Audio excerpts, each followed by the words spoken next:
So, con number one, do they tell you to rest constantly? I think I've beaten this one to death in previous podcasts, but healthcare professionals that keep encouraging you to rest or tell you that, you're doing too much and things like that and try to pull you back from things generally are not as kind of up to date with the new trends in the concussion research space, would tend to be promoting a little bit more of the activity base and acknowledging symptoms, but not necessarily avoiding the onset of symptoms altogether. So I think rest has been beaten to death in previous episodes. If you want to learn more about rest, you can go back, start at the beginning of this podcast, and probably hear a whole bunch more information about the research on prolonged rest being actually detrimental for you and actually delaying your recovery. So I'm not going to get into that one too much, but if your healthcare provider keeps promoting rest, they're probably not as up to date as they likely should be. Secondly, do they tell you to avoid symptoms? This kind of goes with the rest side of things, but symptom provocation in a gradual fashion is actually the key to concussion recovery. In fact, and I'm going to share with you some recent study anyway that I pulled up, where they actually use avoiding symptoms as being the sham treatment. So studies where they're doing, all sorts of vestibular and visual rehab and neck rehab and things like that, they generally will push you into symptoms and try to progress you further and further and further, try to provoke things and then push it a little bit beyond that.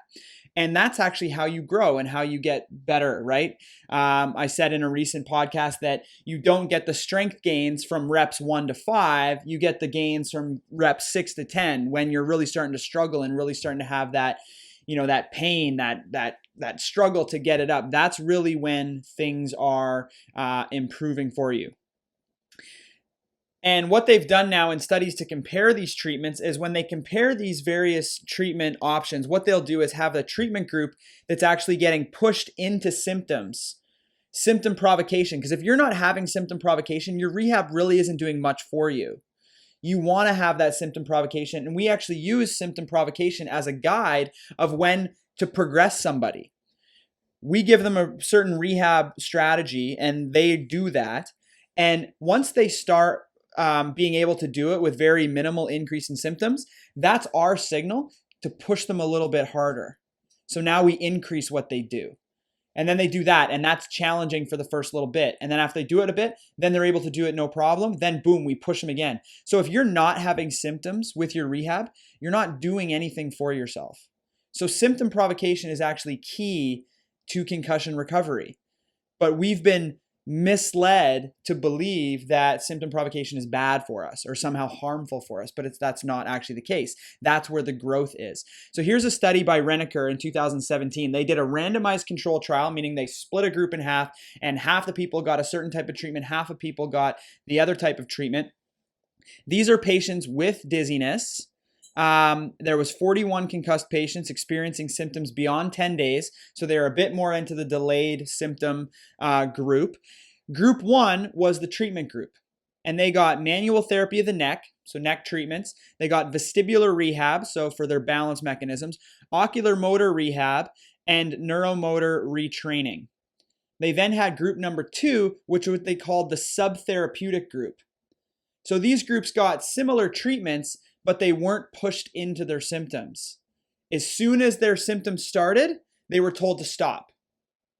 And that's what a lot of our healthcare professionals are telling our patients is as soon as you have an onset of symptoms, that's bad, you stop. Okay, but in the treatment group, once you had symptoms, you pushed into that a little bit harder to get that gain. Okay? So group 1, group 2. Group 2 is the subtherapeutic group. All subjects in the study were seen 2 times a week for 8 visits, or until they were cleared to return to play. Here's the difference. The treatment group, the group that was actually getting pushed into their symptoms, had a symptom resolution 2 times faster than the group that was told to stop at the first onset of symptoms. And they were cleared to return to sport almost 3 times faster, 2.9 times faster than the group that was given the sham treatment, which was stopping symptom as soon as symptoms came on. So if your healthcare provider is telling you that at the first onset of symptoms, you're to stop activity, that is likely the wrong healthcare provider because they're not up to date with the research. Okay? Do they tell you to take time off work? This is kind of getting back to the idea of rest again. Having a few days off is potentially okay and potentially not a bad thing, but extended amounts of time off work, which a lot of times emergency room physicians will just tell you to take 2 weeks off right away without really having any type of reasoning behind it.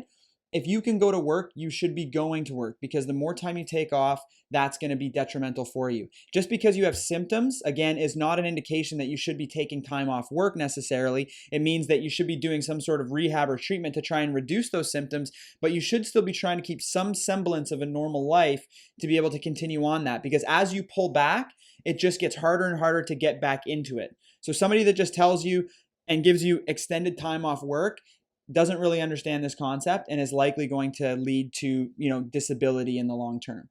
So anyone who's trying to tell you to take time off, like I said, for any more than a day or two is actually detrimental for you. Okay. Number 4, do they market some sort of fancy machine? Concussion rehab, there's no evidence when it comes to any type of laser therapy or any of this other stuff. There's no evidence on any of these fancy machines. So if somebody wants to hook you up to all these different machines and things like that for your treatment, there's really no evidence to support any of it. So that's kind of a red flag right there. If they're bringing you in and they got these things hooked up to your neck and they're trying laser things and all this weird stuff, there's no evidence to support any of those types of treatments. The treatment requires more active things. We all want to sit back and get the passive treatment, give us the pill that'll make it better, but that's not how this works. It requires work. You have to do things. And if you're not doing things, you're in the wrong spot. Number 5, do they market some sort of fancy imaging, right? Some clinics will say, oh, we'll give you all these different brain scans and things like that because that'll tell us exactly what's going on. We'll be able to see inside your brain, and we'll do diffusion tensor imaging and fMRIs and SPECT scans and all this other stuff. It sounds good, right? It sounds like it's a reasonable thing to do. The problem is all of these tools are simply research tools. We don't really understand them well enough to be able to make any type of diagnostic decision or clinical recommendation based on the findings.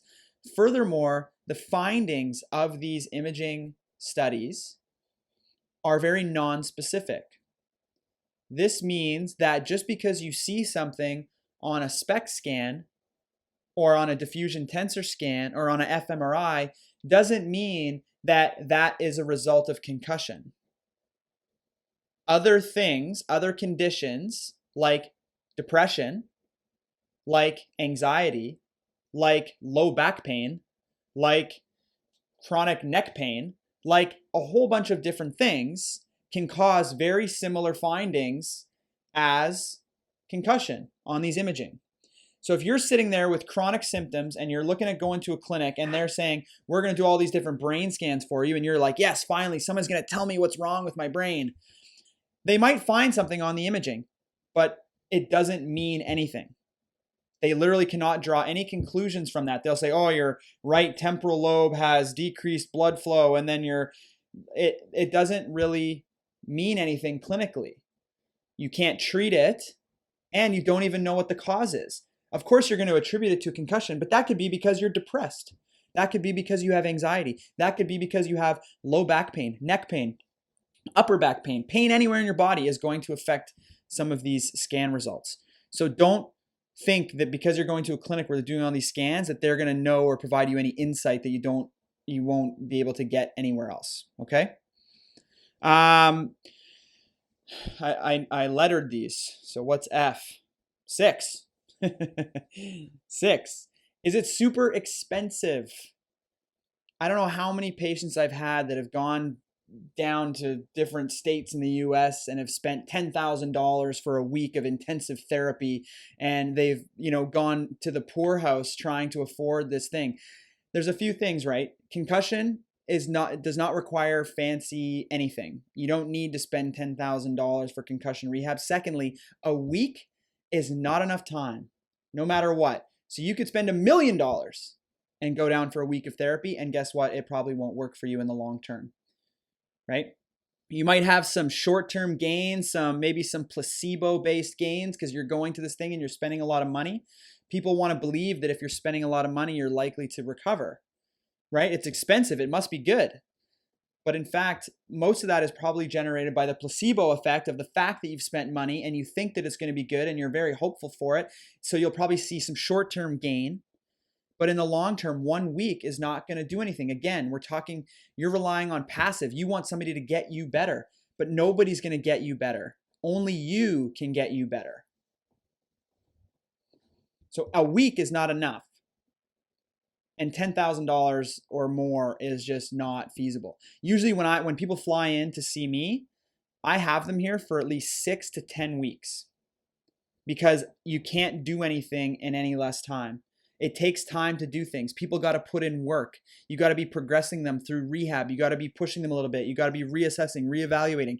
You can't have anything done in a week. So don't spend a ton of money to go to a fancy place thinking that that's going to be the answer to your problems, because it likely won't.